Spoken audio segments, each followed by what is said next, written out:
same. What a lovely name. What a lovely name, the name of Jesus. Reaching higher far than the brightest stars. Sweeter than the songs they sing in heaven. Let the world proclaim. What a lovely name. What a lovely name. He'll return in clouds of glory. Saints of every race shall behold his face. With him enter heaven's city, evermore proclaim. What a lovely name. Oh, What a lovely name, the name of Jesus. reaching higher far than the brightest stars. Sweeter than the songs they sing in heaven. Let the world proclaim. What a lovely name.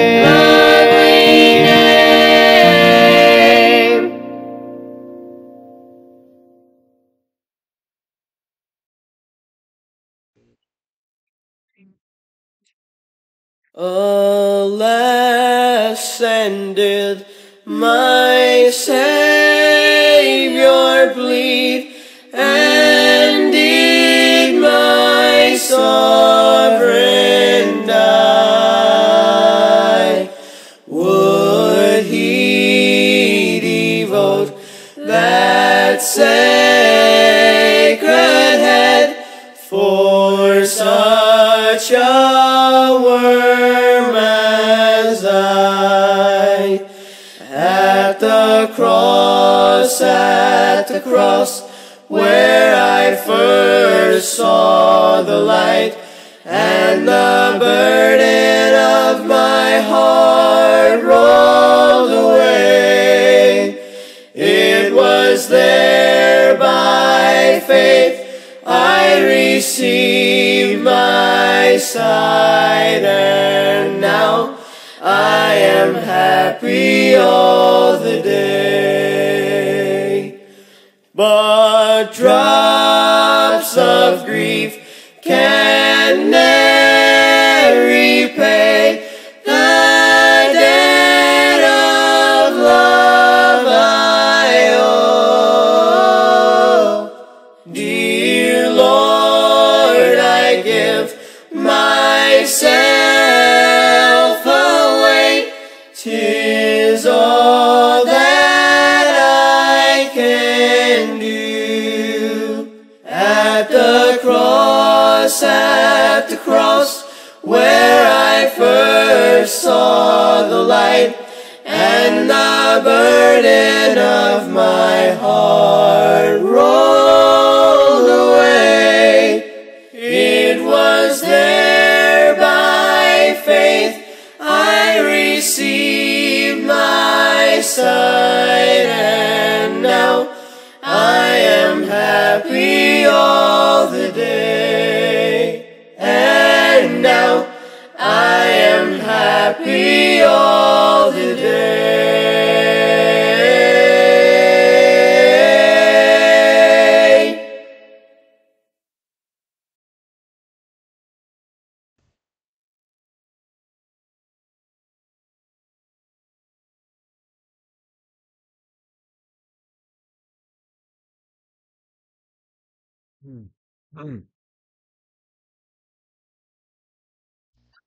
Hello, sound check, sound.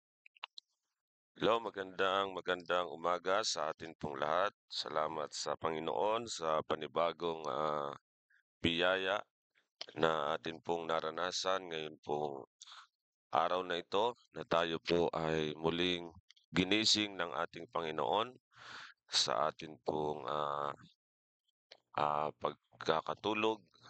Tayo ay binigyan ng Diyos ng kapahingahan at ngayon ay binigyan niya tayo muli ng lakas at, tamang, kaisipan, 'no? Meron tayong tamang desisyon, na tayo ay lumapit sa kanya, tayo ay magbulay-bulay ng salita ng Diyos.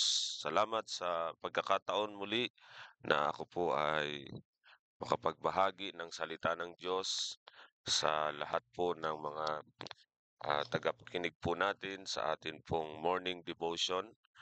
Ako po muli ang inyong lingkod, Brother Ramil Guardian, at bumabati po sa inyo ng ah, magandang umaga sa lahat at pagpalain nawa ng Diyos ang bawat isa.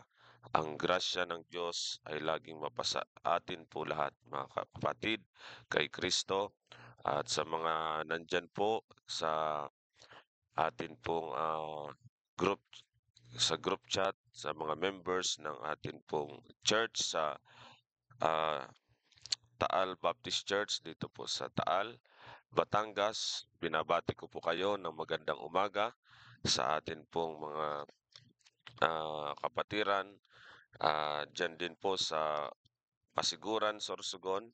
Binabati ko po kayong lahat, 'no. Nandiyan po sila Brother Joseph Arellano, okey, diyan sa Kasiguran, Sorsogon. Good morning po sa inyo diyan. Shout out po sa inyong lahat diyan, sa Lamatin family, okey, sa inyong family, Arellano family. And then, dito po sa ating church, ang Corteguera family, andiyan po sila Brother Ben Corteguera, Sister Lorna Corteguera, si Brother Joseph, at ang iba pa. So, lagi namin kayong, pinapanalangin na patuloy kayong, bigyan ng Panginoon ng kalakasan sa mga nakaraang mga, sakit or hanggang ngayon ay nakakaramdam pa rin ng mga sakit sa katawan. So, kayo po ay lagi naming, sinasama sa aming prayers at, baka mamaya ay makapag, visit po tayo diyan. So, mag-Bible study po tayo diyan sa inyong lugar, sa Corteguera Family, Barangay Luntal, Taal, Batangas. So, binabati ko rin po ang aking family, 'yan ang aking misis ay ang, kasabay kong, magising tuwing, 4:30. So, nagigising na po at, nagtitimpla ng kape. Magkape-kape po tayo mga kapatid habang tayo ay, mag-aral ng salita ng Diyos at patuloy na lumago sa biyaya at sa kaalaman ng ating Panginoon. Amen. So, yun yung ating topic, kahapon sa ating morning devotion. Amen. Grow in grace and in the knowledge of our Lord Jesus Christ. Okay, so yan po ang atin pong tinalakay kahapon, diniscuss at, kinakailangan po na ang mga Kristiyano, bawat individual na mananampalataya, okay, ay magkaroon ng desire na mag-grow sa biyaya at sa kaalaman ng ating Panginoon. So, kinakailangan po nating i-desire po yan at dapat ho na idisiplina din natin ang ating mga sarili. Amen? Na, ito po ay trabahuin po natin. It is a work. Amen? Ang pag-aaral po ng Bible, it is a work. Sabi ng 2 Timothy chapter 2 verse 15, study to show thyself approved unto God, a workman that needed not to be ashamed, rightly dividing the word of truth. So we are working, no, for God. We are studying, the Bible, ano po, at ito po ang ginagawa po natin. Amen, hindi po madali ang trabahong ito mga kapatid. It takes time, it takes hard work mga kapatid para maunawaan natin ang Bible at tayo ay magkaroon ho ng spiritual maturity. Amen. Kapag hindi natin dinidesire at dinidisiplina ang ating sarili na mag-aral ng Bible, no? Hindi po tayo mag-grow. Hindi tayo magma-matured sa ating spiritual life. That's why every morning, amen, is another opportunity. Amen. Sa buhay na ito, hangga't hindi pa tayo kinukuha ng Panginoon, okay, via rapture or by the means of death, sa pamamagitan ng rapture o sa pamamagitan ng kamatayan, hindi pa tayo kinukuha ng Panginoon. Ibig sabihin, may purpose pa ang Diyos sa buhay natin. As a servant of Jesus Christ, we know our purpose in this life is to please our Master. Amen. We are existed dito sa mundo for our Master. So we are saved not to sit down, amen, hindi lang para maupo at wala nang gawin. We are saved to serve our Master, the Lord Jesus Christ. Yan ang purpose kung bakit tayo niligtas ng Panginoon. Ano, pag tinuloy niyo po yung Ephesians 2:8, ano, Ephesians chapter 2 verse 8 and 9, pag tinuloy niyo yun sa verse 10, we are a workmanship of God. Tayo ay workmanship. Tayo yung obra maestra ng ating Panginoon. Tayo yung created, ano, unto good works. We are ordained. Amen? To do good works para gumawa ng mga mabubuting gawain. Amen. So, yun po ang purpose. We are not doing good works to be saved. Amen. We we are not saved by doing good works. We are saved by grace through faith. But after nating masave ang ating kaluluwa, magkaroon tayo ng right position before God, na justified tayo, kapatid, we are to do good works. Amen, for our Master. So hindi dapat tayo ang masunod because we are bought with a price. Pag-aari tayo ng Diyos. Ye are not your own. Amen? We are of God's. We are God's, mga kapatid. Pag-aari tayo ng Diyos. Therefore, glorify God in your body and in your spirit, which are God's. So, wala na dapat yung sarili natin, ano? At hindi na dapat natin pa na iniisip ang karapatan natin, ang sarili nating karapatan. Amen? Kundi ang master natin. Siya yung nararapat ng atin pong serbisyo, ng atin pong buhay. Amen? Present your bodies as a living sacrifice. Amen? I-present natin ang ating mga sarili, katawan, na ito po yung buhay na sakripisyo para ang Panginoon ang ating maluwalhati sa buhay natin, hindi ang ating mga sarili. Not I, but Christ. Amen? Not I, but Christ. So, sa pag-aaral po ng Bible, mga kapatid, sa pag-study ng Bible, no? Kahapon, pinag-usapan po natin, ano, na kailangan na meron pong tamang sistema, tamang method sa pag-aaral. Huwag natin pong babaliwalain lamang yung mga binigay ng Diyos sa kanyang salita na instruction how to study the Bible. Amen? How to study the Bible. So, mga kapatid, basahin ko lamang po yung nasa comment section po natin at meron na po tayong mga kasama. Ayan, so magandang umaga sa inyo pong lahat. Sister Lorna, sabi niya, Sister Lorna Cortequera, good morning po. Ayan, God bless po sa inyo dyan. I hope na nandyan kasama si Brother Ben at nakikinig po ngayon. Shout out po sa inyo dyan, kay Sister Rowena, Sister Olive, Brother Joseph. Amen. Praying sa inyong family And then si Sister Gloria Gomez, sabi niya, "Good morning po, Pastor." Amen.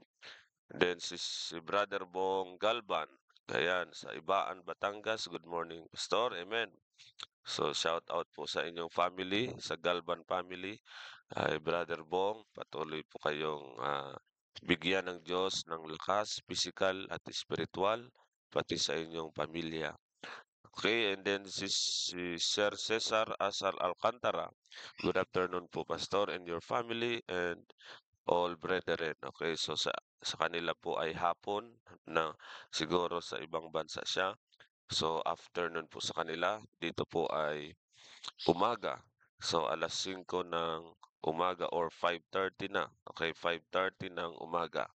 So, thank you sa inyo pong mga greetings sa umagang ito. I hope na ma-enjoy natin lamang ang Panginoon. Amen. I-enjoy natin ang ating fellowship sa ating Panginoon.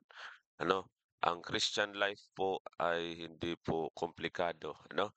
Ang Christian life ay hindi po mahirap kung lumalakad lang tayo sa Holy Spirit. In the Spirit, walk in the Spirit, and ye shall not fulfill the lust of the flesh. So yan ho, kailangan lang natin lumakad sa Espiritu. Hayaan natin ang Holy Spirit na siya po ang mag-move. Ano? Mag-move. Yun lang. I-allow lang natin ang Holy Spirit sa buhay natin. No? Sabi ng Bible, "Be ye filled with the Spirit." Hayaan natin na ma-filled tayo ng Holy Spirit sa pamamagitan ng mga spiritual songs na pinapakinggan natin. Tutulungan tayo ng mga spiritual songs na yan na ma-filled tayo ng banal na Espiritu. Amen? Sapagkat nandyan ang Holy Spirit, hindi naman umaalis sa atin. Kung once na tunay na tayong ligtas, once na tayo ay talagang nanampalataya na sa gospel ng ating Panginoong Jesucristo na siya'y namatay para sa ating kasalanan, inilibing at nabuhay muli. Kung tunay yung ating faith na doon lang sa kasapatang ginawa ni Kristo talaga, wala na tayong dinagdag. Okay? Ang Holy Spirit, ano? Yan no ay nasa iyo na. Ang Holy Spirit, yan ang ang katunayan, yun yung katibayan, ano po, na tayo nga ay pag-aari ng Diyos at ang Holy Spirit, once na nanahan na sa atin, hindi na siya umaalis, ano? Hanggang sa rapture na po, hanggang nandun na tayo sa langit. Amen? Kinuha na tayo ng Panginoon. Ang Holy Spirit ang mag-i-escort sa atin papunta doon sa langit.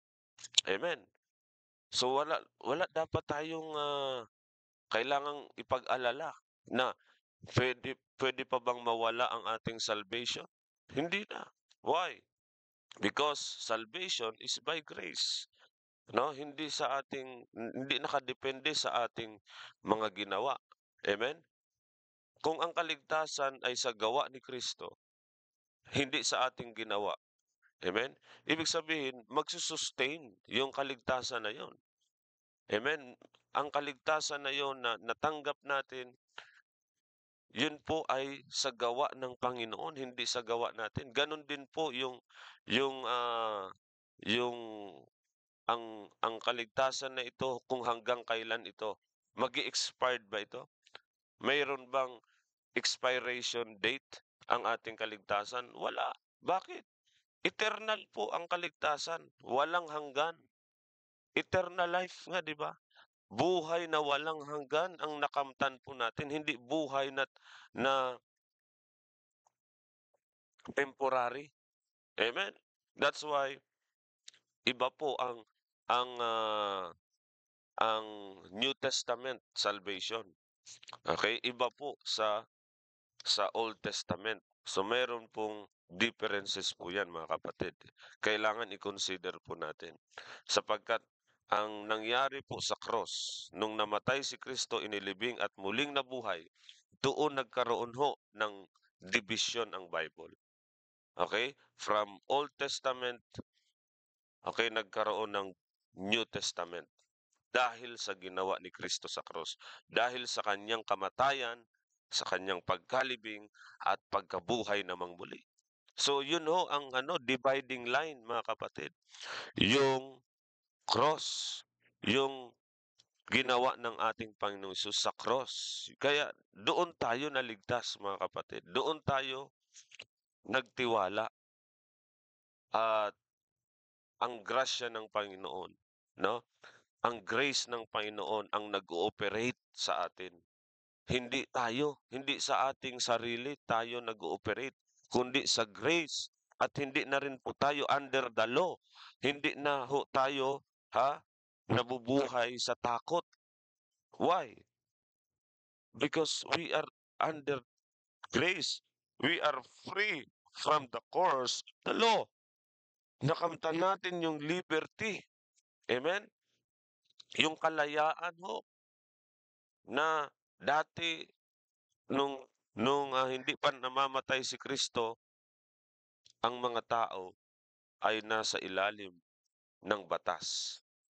Yoke of bondage. Ibig sabihin, mga kapatid, nabubuhay sila sa takot. Pag hindi sila sumunod sa batas, okay, may parusa. Hindi lang physical punishment. Also yung hell, no? Yung sila'y susumpain papunta sa impyerno. Pero ngayon, nabubuhay pa ba tayo sa takot? Hindi na. No, may kapayapaan na tayo sa Diyos dahil sa ginawa ni Kristo sa cross. Amen. Si Kristo mismo ang naging sumpa para sa atin. Kaya nga dapat ang isang Kristiyano, no, kaya siya gagawa sa Panginoon. Kaya siya maglilingkod sa Panginoon dahil mahal niya ang Panginoon, hindi dahil takot siya. May takot siya na pag hindi ako naglingkod baka sumpain ako ng Panginoon. Pag hindi ako nagsimba baka paluin ako ng Panginoon. Pag hindi ako nagbigay, baka hindi ako bless ng Panginoon. Oh, ibig sabihin ang motivation natin parang sa panahon pa rin ng batas. Nag nag Naglilingkod tayo sa Panginoon because nalaman natin yung grace. Amen. Yung grasya ng Panginoon na napakasagana na hindi tayo karapat-dapat. Amen. Tayo ay nararapat sa impyerno.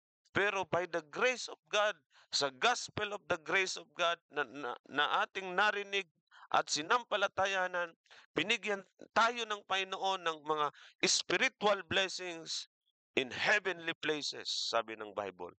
So dahil naisip natin yun, wow, binigyan na ako, pinagpala na ako ng Diyos. So ano yung ibibigay kong pasasalamat? Ibabalik ko sa Panginoon na pasasalamat sa Kanya. So we are serving God not because of fear na baka ganito ang gawin sa akin. No? At yung ibang mga pastor, sasabihin yan sa kanilang members, kayo mga magnanakaw kayo. Yung ikapo ninyo, hindi nyo binibigay sa Panginoon. Kayo'y mga magnanakaw. Susumpain kayo ng Diyos. So yan ang nangyayari, no? Kaya ang mga Kristiyano, okay, ay under pa rin sila ng fear. Natatakot pa rin sila. Okay? Kaya pala sila po ay hindi pa rin natuturuan ng tama. No? Meron talagang katuruan na mali because yun po ang nangyayari. Okay? Na nawawala po sa context, out of context. So ngayon pong umaga, bigyan po natin ng pansin yung pag-aaral na dapat nasa context, no? Mahalaga po yung context. Okay? Kaya yung verse na titingnan po natin, okay, yung pong sa book of Isaiah, line upon line, precept upon precept. So, bago natin buksan ang ating mga Bible, mga kapatid, tayo po muna ay sandaling dumako sa panalangin. Dakila naming Diyos, maraming salamat po muli sa inyong biyaya na ito na kami po ay binigyan niyo po ng pagkakataon muli na magbulay-bulay ng inyong salita sa aming morning devotion.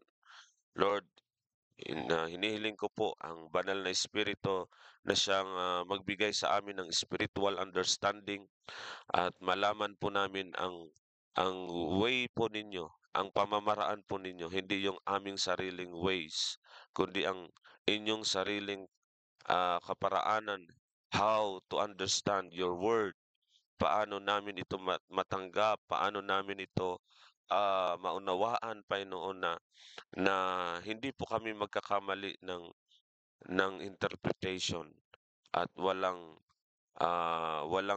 private interpretation mula sa kaisipan ng tao. But ito po yung sinabi niyo po na the Holy Ghost teacheth.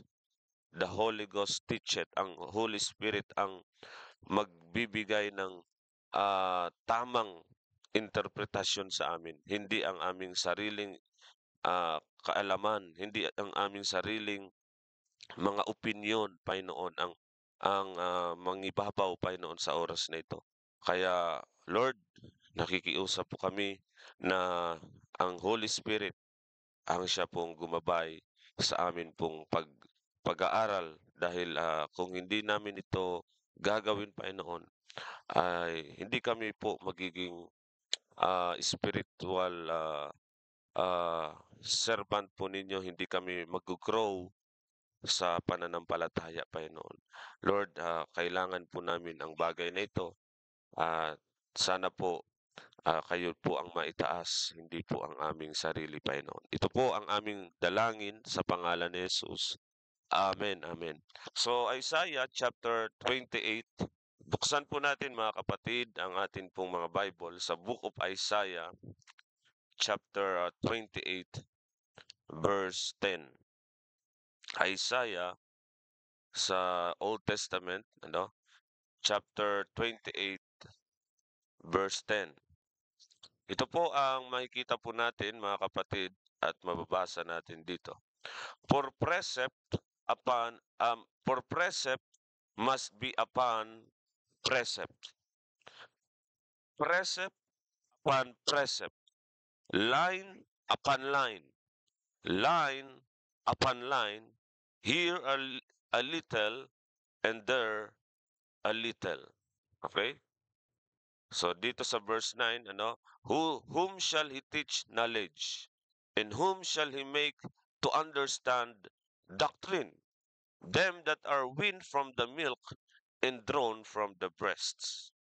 Okay, so sinasabi po dito, in order for us to understand the correct interpretation of the verse or of a verse, okay? So it is absolutely necessary to understand the context, amen, in which it is given. Okay? So, kailangan matutunan po natin yung Bible truth po na ito, na line upon line, precept upon precept. Amen? Line upon line, precept upon precept. So, pag sinabing context, ano po ba ang ibig sabihin ng word na context? So, ang term na context, it refers to the situation, circumstances, or background in which an event, idea, or communication takes place. It involves the factors, conditions, and considerations that influence its meaning, interpretation, and understanding. Context can be relevant in various fields such as language, literature, history, social sciences, and communications. Okay, so yan ho ang meaning. So, pag sinabing context, mga kapatid, ito po yung pagbibigay ng tamang definition or tamang interpretation sa isang verse. Amen. Kaya titingnan niyo po yung context palagi ng isang verse. Hindi lamang tayo magdadampot ng isang talata at ilalagay po natin 'yan sa atin pong, preconceived idea na yung katuruan na yon ano, hindi naman talaga, tinuturo ng Bible kundi yun lamang po ay katuruan ng tao at kumukuha ka lang ng talata para ma-prove na yung idea mo ay masasabi mong yan ay nasa Bible, okay? Hindi po gano'n ang way ng Diyos sa pag-aaral ng kanyang salita. Amen. For example, mga kapatid, ano, marami po ang nag-aaral ng Bible na out of context. Amen. Hindi nila tinitingnan yung mga passages, ano, basta lang magdadampot lang siya ng isang talata at yun ang pagbabasihan niya, yung isang verse na yun at hindi niya i-consider yung mga other text, okay, other verses so doon sa verse na yon. Sa mga nakapaligid doon, hindi niya titingnan. Hindi niya aalamin kung sino yung nagsulat noon. Hindi niya aalamin kung para kanino yon yung sulat na yon.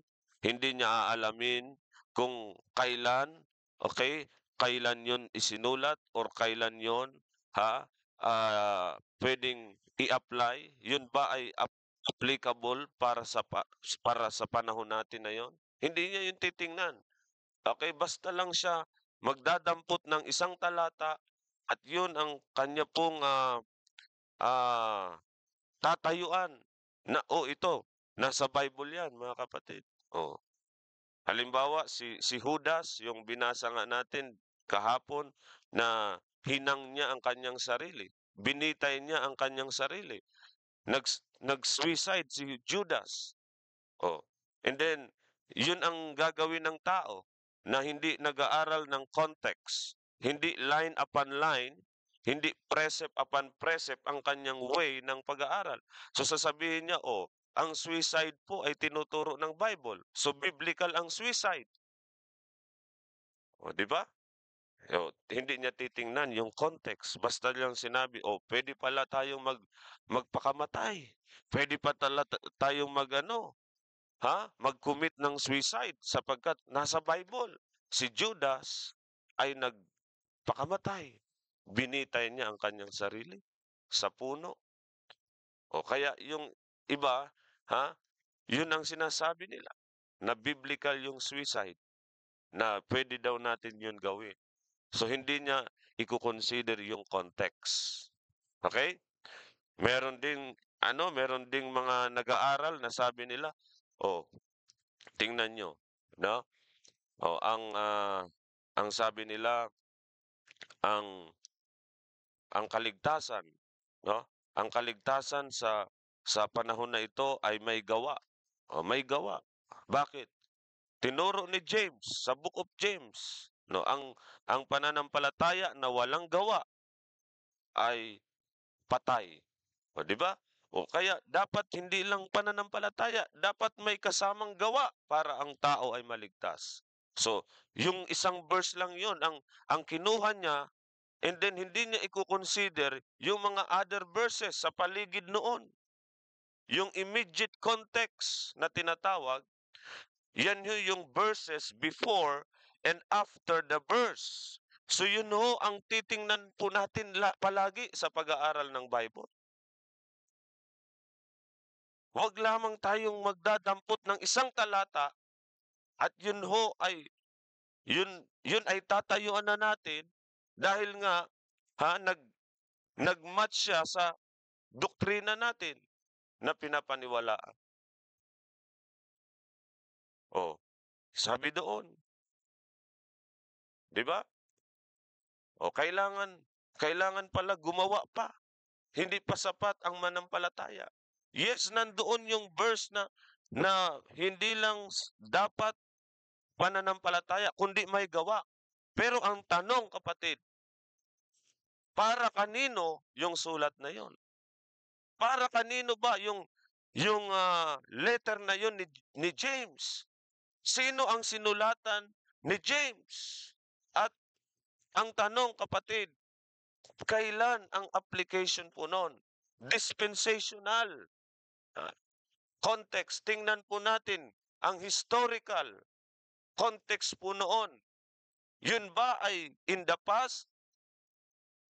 Yun ba ay sa present time, sa panahon na ito ng New Testament, sa dispensation of grace? Or yun ay in the future, sa tribulation period? Tingnan po natin, mga kapatid. Kaya, ang pag-aaral ng Bible, in order to understand the correct interpretation of a verse, dapat makuha natin, it is absolutely necessary to understand the context in which it is given. Kaya merong nagsabi, a text without a context is a pretext. A text without a context is a pretext. So, puro lang pretext ang mga estudyante ng Bible ngayon. Hindi nila kinukuha yung context ng verse. So, it is impossible to understand the scripture without considering its context. Paano tayo mag-study ng Bible, mga kapatid? Paano tayo mag-aral ng Bible? Basta-basta lang ba na hindi natin naalamin yung mga tamang method sa pag-aaral ng Bible? Kaya sabi ni Apostle Paul, maraming nagkukorrupt ng Word of God. Maraming nagtitwist ng Word of God. Amen? Maraming nagpa-private interpretation. So, sa pag-aaral ng Bible, no? Mahalaga po yung i-consider natin yung context palagi. Amen? The immediate context, yun yung mga verses, no? Before and after the verse. Before or after the verse. Amen? Meron din po tayong tinatawag na broader context. Yung broad. Yan yung mga chapter. Yung chapter. Even the entire book mismo. Kung may nakita kang verse sa isang Bible, tingnan mo rin kung para saan yung book na yon sinulat. Anong application nun? Yun ba ay Old Testament book or yun ay New Testament? Yun ba ay sulat ni Paul para sa church or yun ay sulat na para sa bansang Israel? Napakadami po na pag-aaral na hindi po kinukonsider ang context. Amen? Wala silang kaisipan, ano ba ang immediate context nito? Ano ba yung broader context nito? No? Meron pang ang historical context, merong cultural context.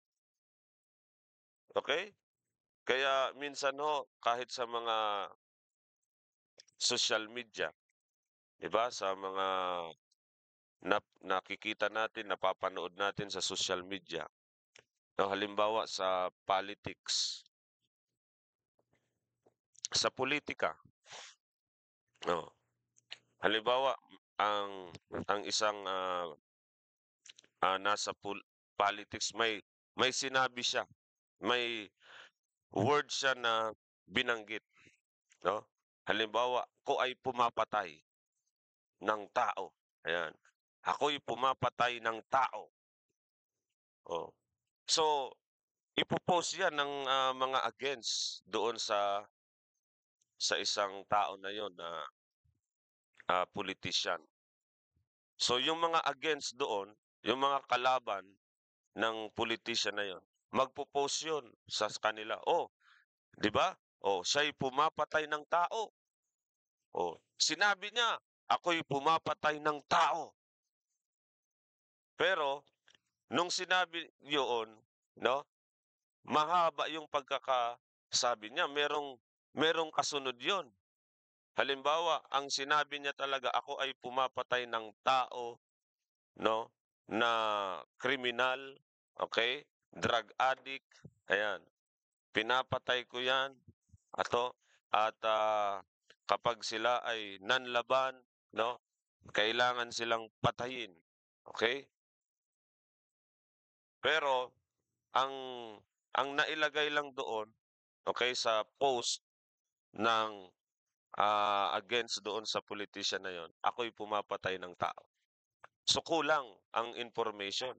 Kaya nagkakaroon po ng tinatawag na mga out of context, 'no? Out of context. So, marami naman ang madadaya. Marami ang maniniwala doon, okay, sa mga ganong, practice, ganong ginagawa ng mga tao na sila ay misinformation. Bakit? Kulang-kulang ang kanilang mga pagbabalita, 'di ba? Minsan ikaw din kapag, may sinabi ka, halimbawa itong Bible study, na may Bible study tayo, minsan yung mga against sa atin, sa hindi naniniwala sa ating pong doktrina. So, yung gagawin nila, itong video na ito, ida-download nila ito, okay, at i-edit po nila itong video na 'to. So, 'pag may nasabi ka na isang, salita na medyo, medyo yung, pagkasalita mo ay parang, masama, masama ang dating. So, yun yung papansinin po nila. Yun yung, ipo-post nila ngayon, "O, tingnan mo, itong pastor na 'yan, oh, 'yan ang turo niya. Oh, yun ang turo niya." Oh, ngayon ho, hindi nila titingnan yung kabuuan na video. Marami ng maniniwala doon sa edited video na yon.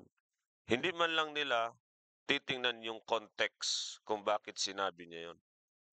Kung bakit sinabi ng isang preacher yung sinabi niya na yon. Okay? So, nagkakaroon ng tsismis. Okay? Kulang-kulang kasi ang mga naipapasa sa iba. Yan ang tinatawag na tsismis, mga kapatid. Okay po? So, maraming mga tao, 'no, hindi nila sinasaalang-alang yung context. Ganyan ho. Kaya gano'n din po sa Bible. Kapag hindi natin consider yung context, nagiging sinungaling tayo. Ang salita ng Diyos, para maunawaan mo 'yan, para hindi ka mawala sa truth, okay, na tinuturo ng Bible. Sabi ng Bible, rightly dividing the word of truth. Amen. At kunin mo yung context po ng isang verse. Amen. Sabi ng 1 Corinthians chapter 2 verse 13. 1 Corinthians chapter 2 verse 13. Sabi po ng Bible, which things also we speak, not in the words which man's wisdom teacheth, but which the Holy Ghost teacheth, comparing spiritual things with spiritual. Okay, yung mga salita ng Diyos, this is the words with which the Holy Ghost teacheth. Amen. Ito'y turo ng banal na Espiritu. The Holy Ghost has written His words. Pinasulat niya ang kanyang mga salita dito sa King James Bible. At binigyan niya tayo ng book na yan. Okay? Meron tayong copy sa ating mga kamay. Binigyan tayo ng kopya ng Diyos ng kanyang salita. And then the way we should learn His Word is by comparing spiritual things with spiritual. Sabi ni Paul, which things also we speak. Ano yung sinasabi ni Paul? Spiritual things. Mga spiritual na bagay. Amen. So sabi dito, the Holy Spirit, the Holy Ghost teacheth. Ang Holy Ghost, siya yung magbibigay sa atin no ng mga bagay na espiritual. At yun yung kanyang salita. Binigay sa atin ng Holy Spirit para i-compare natin. Comparing spiritual things with spiritual. Amen. So, ibig sabihin, yung spiritual na yan, yun yung salita ng Diyos. Amen. Yung verse na binasa mo, i-compare mo with other verses. Comparing spiritual things with spiritual. Amen. So, the words, sabi ni Pablo, not in the words which man's wisdom teacheth. This is the words na ating sinasabi. Sabi ni Pablo, which things also we speak. Ano yung things na yon? Spiritual things. That is the words of the Holy Ghost teacheth. So, ano yung i-compare natin? The Word of God. Spiritual things. That is the Word of God. Comparing spiritual things with spiritual. Scripture with Scripture. Ganun ho ang way ng pag-aaral ng Bible na sinasabi dito. That is the Holy Ghost teacheth. Amen? So, para maiwasan po natin ang private interpretation, yan ho ang i-apply po natin sa pag-aaral. So, yan ho ang napakaganda po na tingnan po natin mga kapatid. So, meron po tayong may kita sa Numbers chapter 8 verse 2. Numbers chapter 8. Book of Numbers chapter 8 verse 2. Sabi dito, speak unto Aaron and say unto him, when thou lightest the lamps, the 7 lamps shall give light over against the candlestick. So sabi dito, no, ng Diyos kay Moises, magsalita ka kay Aaron, sabihin mo sa kanya, when thou lightest the lamps, marami, pag inilawan mo yung mga lampara, the 7 lamps, yung 7 lampara, shall give light over against the candlestick. So yun, yung 7 lamps na yon, magbibigay yun ng liwanag, no, over against the candlestick. Ano yung candlestick? Ano yung candlestick? Yun yung nagbibigay ng liwanag sa loob ng tabernakulo, sa tabernacle. No, sa time nila Moises, nagtatayo sila ng tabernacle at doon sila nag-o-offer ng mga hayop sa Panginoon. The candlestick, no, yung mga kandila na yon na may lagayan ng kandila, candlestick. So, yun po yung magbibigay ng light sa loob ng tabernacle. The center candlestick, yung nasa gitna, yun yung primary source ng liwanag. Yun yung primary source ng light. Pero yung other lamps, yung ibang lamps, sabi dito, gave light over against it. Amen? Gave light over against it. Exodus chapter 25,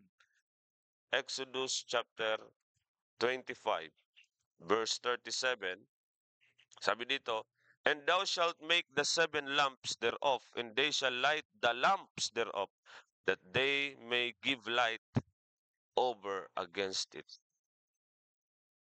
So, yan ho ang sinasabi dito, no?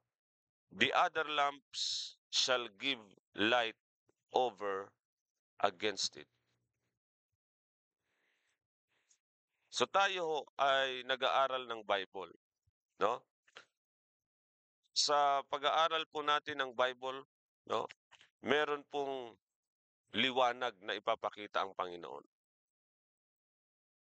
Scripture illuminates, no? And explains Scripture. Magbibigay sa atin ito ng liwanag, ang salita ng Diyos. That's why kapag kinuha mo yung immediate context at broader context ng verse na yon, mai-explain niya. Ipapaliwanag niya ang kanyang sarili. Hindi mo kailangang ipaliwanag sa pamamagitan ng iyong opinion, ng iyong sariling filosofiya, ng iyong logic. Okay? Ang salita ng Diyos, kaya niyang ipaliwanag ang kanyang sarili. It explains, it illuminates. Scripture illuminates and explains Scripture. Kaya niyang ipaliwanag ang kanyang sarili, mga kapatid. Yes, meron tayong natututunan sa mga nagtuturo, mga gifted na teachers. Okay? May mga Bible teachers na gifted talaga silang magturo. May natututunan tayo sa kanila. But lagi nating tandaan, ang Bible, it is the only commentary that is absolutely dependable. Ito lamang po, ang Bible mismo, okay, ang mapagkakatiwalaan nating komentary.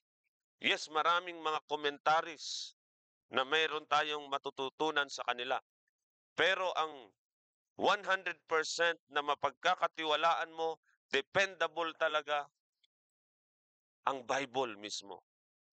Siya ay may sariling dictionary, siya ay may sariling commentary. Na kahit hindi ka mag-aral ng mga commentaries ng iba, hayaan mo ang Holy Spirit ang magpaliwanag sa kanyang salita.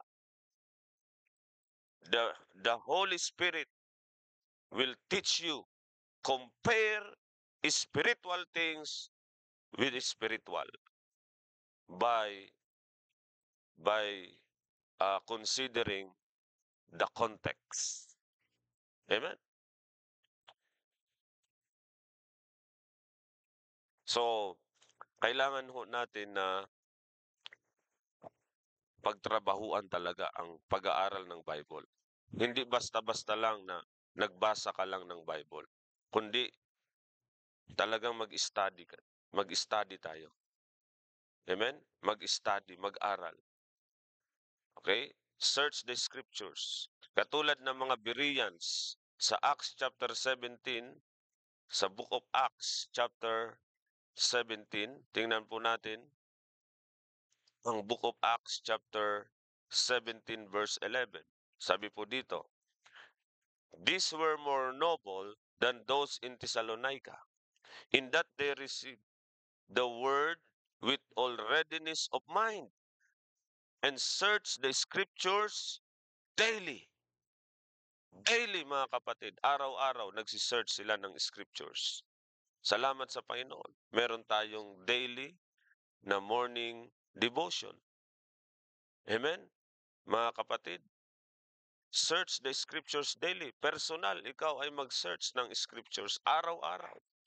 Whether those things were so. So itong mga taga-Berea, sila po ay nakikinig ng salita ng Diyos. No? Nakinig sila sa preaching ni Apostle Paul, pero ang pakikinig po nila, no, ay meron po silang readiness of mind. Sa pagtanggap nila ng word, sabi dito, nakahanda ang kanilang isip. Handa ang kanilang pag-iisip. At sinasaliksik nila ang scriptures.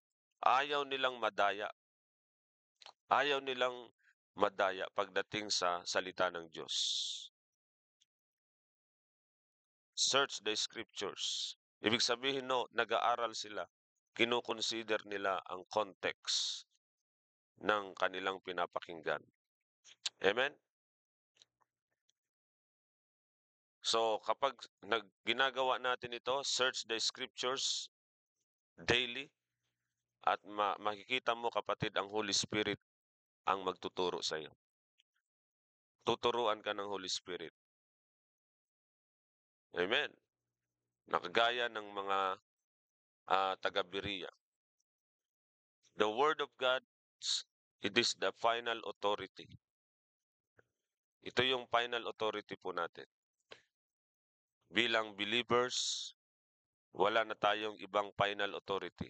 Hindi yung turo ng pastor, hindi yung turo ng leader natin, kundi kung ano yung turo ang sinasabi ng Bible. That is our final authority in all matters of faith and practice. Sa lahat ng usaping pananampalataya at pamumuhay. Saan ka naka base sa iyong pananampalataya at iyong pamumuhay? Dapat doon isalig natin sa salita ng Diyos. Amen? According to the scriptures. What saith the scriptures? Amen? Search the scriptures. So, kapag nagbasa ka ng Bible, lagi mong tanungin, always ask, who is speaking? Sino ang nagsasalita dito? And to whom? Sino ang sinasabihan niya dito? Huwag kang pupunta doon sa mga nagsasabing scholar. Sila yung magagaling. Sila lang yung may tamang interpretasyon.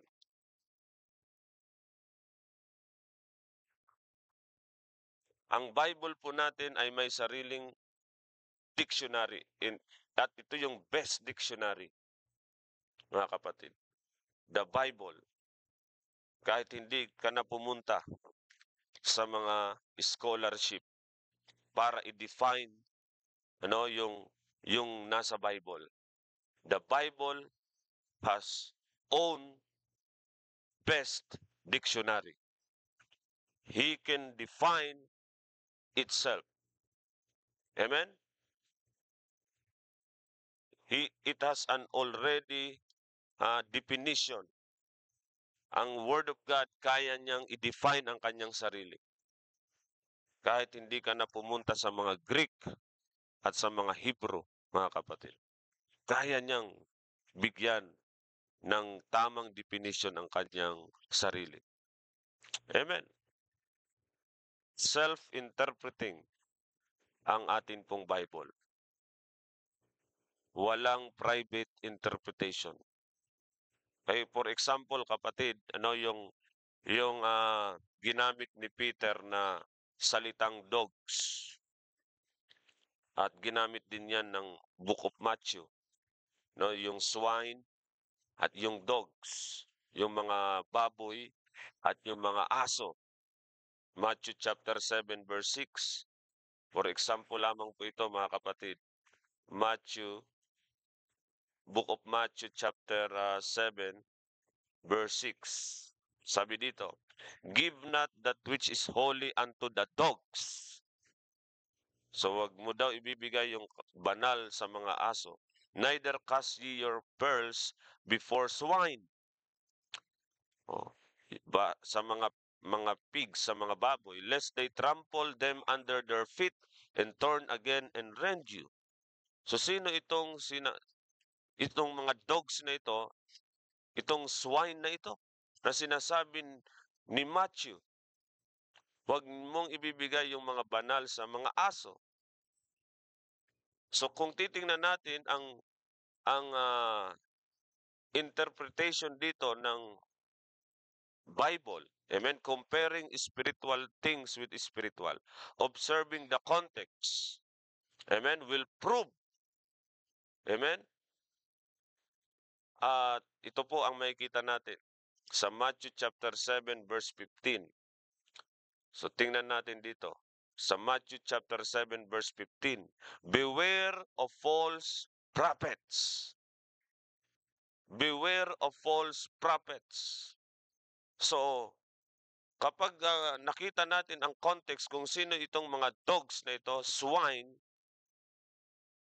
ang pinapatungkulan dito ng ating Panginoon Jesus ay yung mga false prophets. Amen? At sinabi niya rin dito, sila din ay mga inalintulad sa mga wolves. Inalintulad ng Panginoong Isus ang mga false prophets hindi lang sa mga dogs, swine, pati sa mga wolves. Sabi dito, which come to you in sheep's clothing, but inwardly they are ravening wolves. Ganyan no ang mga false prophets. Oh. So the Bible has own self-interpretation, self-interpreting, self-definition in its own terms. Kung meron kang nakita, ay, ano ba itong aso na to? Wag ako magbibigay. Literal ba na aso yon? Literal ba na swine yon? So kung titingnan nyo, no, ang sariling paliwanag ng Bible na by getting the context of a verse, ang ibig sabihin niya pala ay yung mga false prophets. So we need to follow, okay, the method of comparing scripture with scripture. Amen. So kapag tiningnan din po natin yung broader context. So sa pagdating sa 2 Peter chapter 2. 2 Peter chapter 2. Basahin po natin ang 2 Peter chapter 2 verse 1. Or dito muna sa verse 22. Sabi dito, but it is happened unto them according to the true proverb, the dog is turned to his own vomit again, and the sow that was washed to her wallowing in the mire. So nandito ulit, binanggit yung dog at yung sow. Okay? Yung aso at ang swine or ang baboy. Okay? So kanina, ginamit ng Panginoong Isus, sinabi ng Panginoong Isus, yung dogs and swine. At yun ay patungkol sa mga false prophets, sa mga wolves na nag-aanyong tupa. At dito naman ginamit din ni Peter, okay, the dog and the sow. At kung titingnan natin yung context, para hindi tayo magkaroon ng private interpretation, sariling explanation ng verse, hayaan natin ang verse ang magpaliwanag sa kanyang sarili. Ang scripture, ipapaliwanag niya ang kanyang sarili. Magbibigay siya ng sarili niyang paliwanag. Okay? Illumination. So sabi dito sa 2 Peter chapter 2 verse 1. 2 Peter chapter 2 verse 1. But there were false prophets. So the context na sinabi ni Peter kung sino yung dog na yon, kung sino yung sow na yon, yung aso at ang baboy na yon, they were the false prophets. So again, considering the context will be a great help. Amen? Napakalaking tulong kapag ganito ang way ng ating pag-aaral ng Bible. So ang mga sinasabi dito ni Peter, winawarningan ho, no? Tayo na patungkol sa mga false prophets and false teachers. False prophet. So the dog represents the male false prophet. Bakit male? Lalaki. O, tingnan natin doon sa chapter 2 verse 22.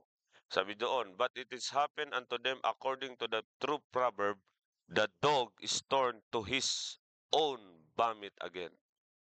Okay, his, di ba? His. O di lalaki. Okay, the dog. So patungkol, nire-represent nito ang mga lalaking false prophet. And then pansinin niyo yung yung baboy. And the sow that was washed to her wallowing in the mire. So babae. So merong mga female false teacher. Female, mga babae. Marami yan. Okay? Nagpapastora pa. Okay? Nagpapakilalang mga pastora. Okay? So mga false teacher. So ibig sabihin mga kapatid, no? Merong sariling paliwanag talaga ang Bible. Nakikita natin 'yan palagi. Every time na nag-study tayo ng Bible, okay? By considering the context, line upon line, precept upon precept. Okay? Tingnan po natin palagi.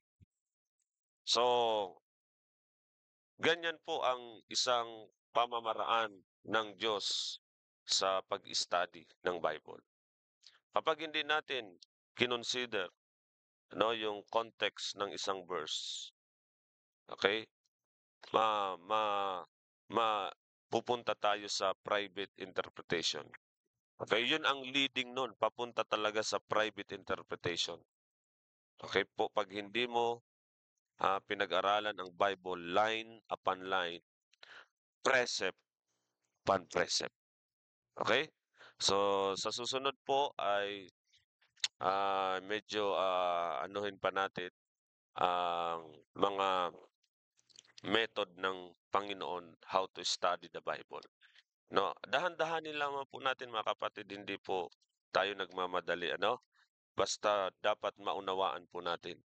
Amen? Kung meron po kayong tanong, ay magtanong po kayo. Nandyan po sa ating comment section.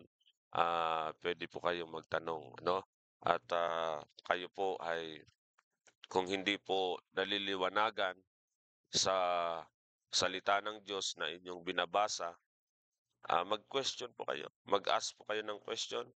Okay? I-message nyo ako ng private sa aking messenger or dyan sa comment section. Amen? Sapagkat ayaw ng Diyos na mapunta tayo sa heresy, sa maling katuruan. Ayaw ng Diyos po. Nais ng Diyos na mapunta tayo sa knowledge of the truth. Yun ang desire. Yun ang burden, no? Yun ang kalooban po ng Diyos sa atin. So, ulitin ko po, never take a verse of scripture out of context. Okay? Never take a verse of scripture out of context. Amen. So, we learned today, this morning, sa ating morning devotion, yung Bible truth. Na sinulat ni Isaiah sa kanyang sulat sa Isaiah 28 verse 10. Line upon line, precept upon precept. Amen?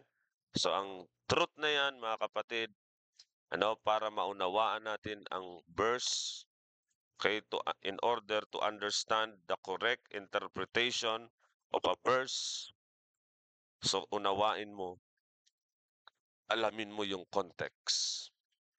Amen? The immediate context, ang immediate context, yun yung mga verses na nakapaligid doon sa verse na yun. Amen? Halimbawa, yung Matthew 24 verse 13, maraming gumagamit yan.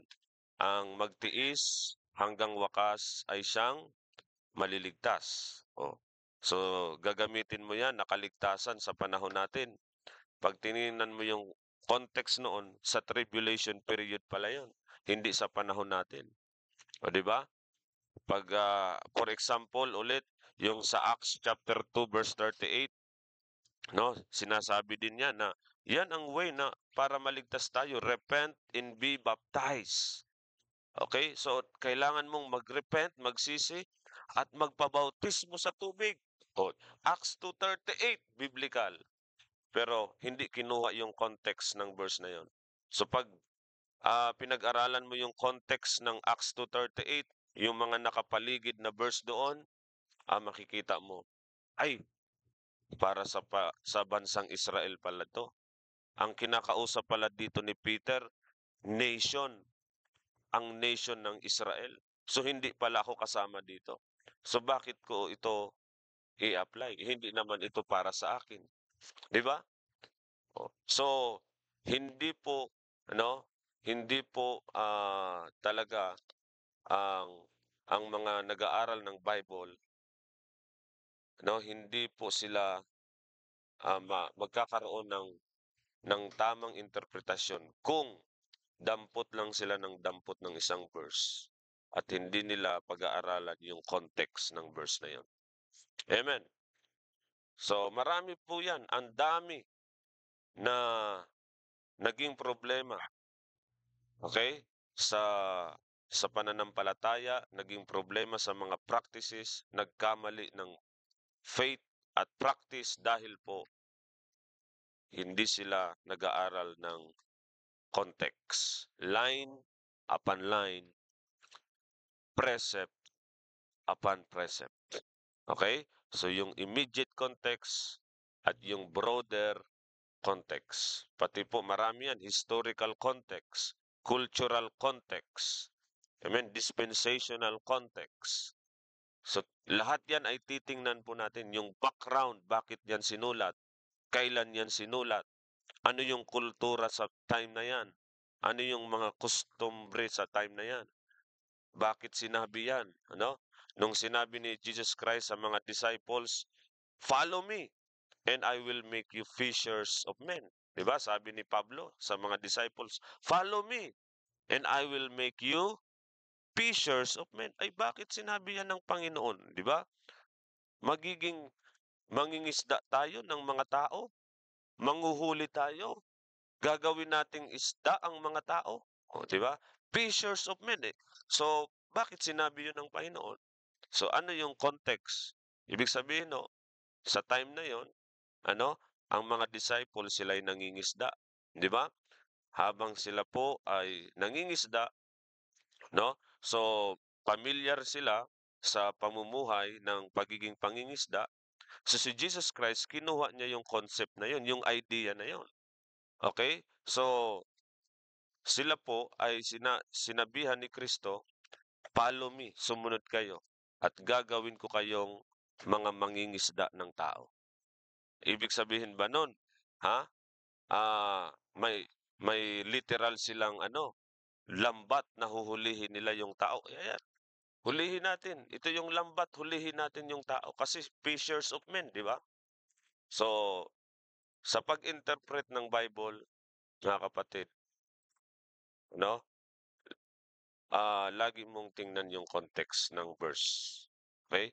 Para hindi tayo mawala sa tamang interpretasyon. Sabi ng Bible, which the Holy Ghost teacheth, comparing spiritual things with spiritual. So sana hindi tayo mapunta sa private interpretation sapagkat ang dami pong nahuhulog sa bagay na yan. Okay? Sa private interpretation. Mag-ingat po tayo mga kapatid sa pagba-Bible study natin. Amen? So sa mga kapatiran natin dito sa Taal, Batangas, sa Taal Baptist Church, I hope na na-enjoy natin ang ating Bible study. Amen? We learn, no, na ang Bible study, it is a work. Natutunan natin na ito'y trabaho, hindi basta-basta. No? It takes time, it takes patience, long suffering, ano po, pagtsatsaga na mag-aral. Pero ito po ay exciting din po. Bagamat ito ay sabi ng Bible, weariness of the flesh, sabi ni Solomon sa kanyang sulat sa Ecclesiastes, weariness of the flesh. Much study is a weariness of the flesh. Yung sobrang pag-aaral daw ay nakakapagod sa laman. Kasi ang utak mo yung nagtatrabaho diyan.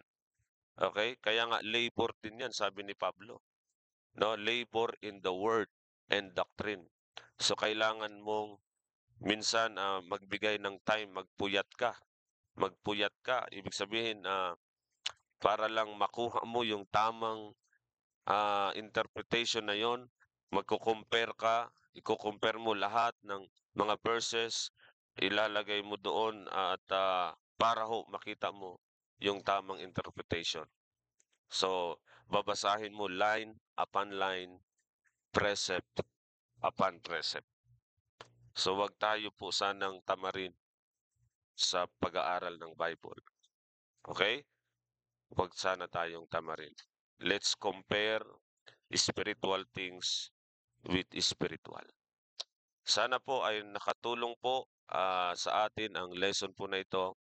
At thank you sa lahat po ng mga listeners natin. Salamat sa mga kapatiran natin dito sa church, Taal Baptist Church at sa uh, dyan sa Kasiguran, Sorsogon. So magandang umaga po sa ating lahat at attend po tayo kay bukas ng ating worship service at ganoon din po mamaya meron tayong mga Bible study at mga visitation at makapag-preach din tayo sa sa mga public na pupuntahan po natin mamaya. So to God be the glory, mga kapatid. So tayo po ay magwakas sa prayer. Lord, salamat sa mga salita po ninyo na amin pong pinag-usapan, diniscuss, at isa pong napakahalagang way ng pag-aaral ng Bible is considering always the context of a verse at hindi kami magkamali sana ng mga interpretation pa noon dahil kapag nagkaroon kami ng mga private interpretation pa noon ay kami po ay mapupunta sa heresy. Kami po ay magkakaroon po ng mga katuruan na malayo na po at hindi po kalooban po ninyo ito, Panginoon. Ang kalooban po ninyo ay mapunta kami sa knowledge of the truth at tulungan nyo kami na maging careful kami sa Bible study namin. Hayaan namin ang Holy Spirit na siya po ang mag-teach, magturo sa amin, Panginoon. Sabi ni Pablo, which the Holy Ghost teacheth, comparing spiritual things with spiritual, Panginoon. Hayaan namin ang Bible ang magpaliwanag sa kanyang sarili, Panginoon. Hanapin lamang namin ito, Panginoon. I-search lang namin ito at makikita namin ito, Panginoon. Dahil ang Bible ay kumpleto na, Panginoon. Ang inyong salita ay napaka-amaze, Panginoon, nakakamangha. Dahil dyan, kumpleto na, Panginoon. We have a perfect book, perfect Word of God sa panahon ito, ang King James Bible, Panginoon. Salamat po sa banal na Espiritu na binigay mo sa amin. Kung wala po ang Holy Spirit, hindi namin maunawaan ang mga salita po ninyo. Sa inyo po lamang ang kapurihan, lahat ng kalwalatian. Pinagpipray ko po ang mga members dito sa Taal Baptist Church at bigyan niyo po sila ng karunungan pa. Bigyan niyo sila ng lakas spiritually and physically, Panginoon. Yung may mga karamdaman, kayo po magpagaling, Panginoon. Kay Sister Rowena Cortigera, kay Nanay Gloria, Panginoon, sa iba pa po, Panginoon, na nakararamdam ng hindi maayos sa kanilang katawan. Lord, kayo po ang magpagaling nito, i-provide niyo po ang mga pangailangan po nila. Dalayan ko rin po, Panginoon, marami pang kaluluwa ang maligtas at makilala nila ang tagapagligtas, ang aming Panginoong Hesus, at tulungan niyo po kami na maitama po lagi ang aming pag-present ng gospel, Panginoon, maging maliwanag, bigyan niyo kami ng wisdom at guide, Panginoon, lagi ng Holy Spirit para ma-present namin ng maliwanag ang iyong gospel, Panginoon, at ang mga taong makasalanan, sila ay lumapit sa inyo at kilalanin kayo, Panginoon Hesus, bilang kanilang tagapagligtas. Salamat po sa oras pong ito, Panginoon. Kayo po ang aming tinataas sa pangalan ni Jesus. Amen, amen. To God be the glory. So, salamat sa inyo pong pakikinig at magkita-kita tayo muli sa susunod nating Bible study. So, pakinggan natin ang awit, isang awit.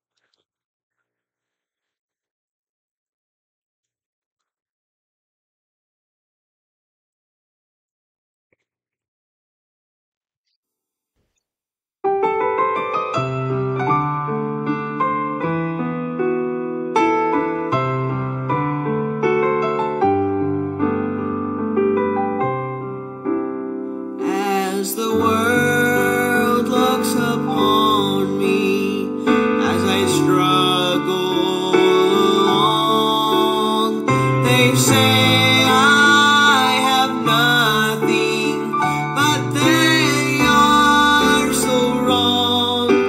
In my heart I'm rejoicing, how I wish they could see. Thank you, Lord, for your blessings on me. There's a roof up above me, I've a good place to sleep. There's food on my table and shoes on my feet. You gave me your love, Lord, and a fine family. Thank you, Lord, for your blessings on me. Well, I know I'm not wealthy, and these clothes are not new. I don't have much money, but Lord, I have you, and to me that's all that matters, though the world may not see. Thank you, Lord, for your blessings on me. There's a roof up above me, I've a good place to sleep. There's food on my table and shoes on my feet. You gave me your love, Lord, and a fine family. Thank you, Lord, for your blessings on me.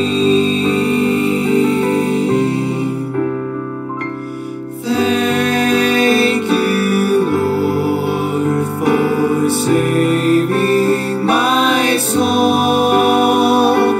Thank you, Lord, for making me whole. Thank you, Lord, for giving to me thy great salvation so rich.